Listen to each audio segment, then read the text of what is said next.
pas un film. Un homme au volant d'une voiture qui franchit barrières et vitrines du terminal 1 de Lyon-Saint-Exupéry pour se retrouver sur les pistes de l'aéroport.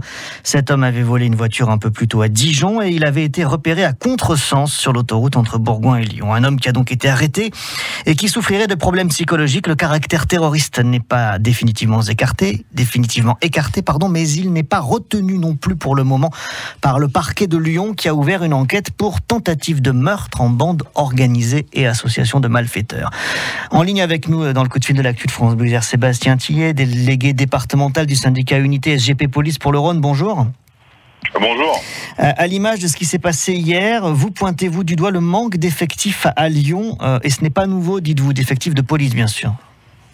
Oui, des effectifs de police et un manque criant sur site, tant sur le centre de rétention administrative que sur l'aéroport Saint-Exupéry. Il faut savoir que l'aéroport international de Lyon a vu sa fréquentation augmenter et même doubler sur les 10 dernières années, avec plus de 10 millions de passagers sur site. Et ce chiffre va être amené à 15 millions à l'horizon 2020. Tout cela effectif constant, avec des missions qui ne cessent d'augmenter en termes de contrôle transfrontière, avec 100% des vols Schengen qui sont contrôlés sur site, mais également des reconduites frontières qui prennent énormément de temps aux agents employés sur l'aéroport Saint-Exupéry. Mais ça, effectivement, c'est dans le fonctionnement quotidien de l'aéroport, et j'entends évidemment vos revendications, vous êtes tout à fait légitime pour les poser, mais ce qui s'est passé hier, c'est pas un passager qui pète les plombs, c'est une voiture folle, enfin c'est quelqu'un qui arrive en voiture. Est-ce que il n'y a pas là des failles aussi dans la conception de ce terminal? Imaginez qu'il n'y ait pas de bloc de béton, qu'il n'y ait pas de borne. Ça pose question quand même. Alors effectivement, ça pose question. Je pense que très rapidement, l'aéroport de Lyon et les services de police vont se réunir pour mettre le doigt où effectivement ça fait bien, où il y a eu dysfonctionnement en termes de sécurité, très clairement. Si effectifs supplémentaires et en tout cas omniprésents sur site, il y avait eu, effectivement, nous aurions pu en amont faire barrage à la course de ce véhicule qui a fini, rappelons-le quand même, sur les pistes de l'aéroport Saint-Exupéry. Vous pensez qu'avec plus de moyens, vous auriez pu l'arrêter avant? Avec plus de moyens et par anticipation, puisque le véhicule était suivi et annoncé sur les ondes, nous aurions pu effectuer des barrages en amont afin d'éviter ce qui s'est passé hier.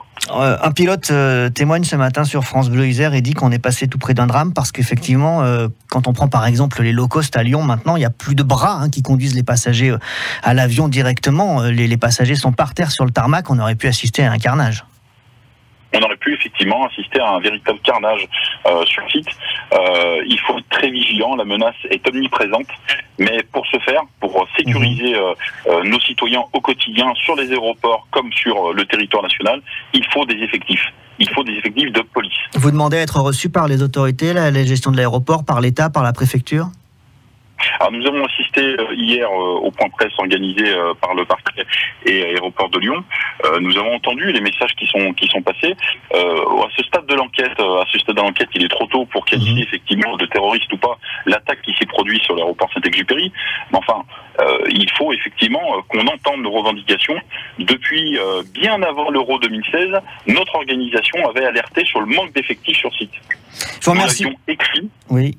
Voilà. Vous l'aviez écrit, vous l'aviez demandé, vous n'avez pas été entendu et il s'est passé ce qui s'est passé hier. Je vous remercie beaucoup Sébastien Tillet, délégué départemental du syndicat Unité SGP Police dans le département du Rhône, d'avoir été en direct dans France Bleu Isère Matin. Le coup de fil de l'actu est à réécouter sur francebleu.fr. Il est 7h22. France Bleu Isère Matin, jusqu'à 9h, l'info d'ici et d'ailleurs.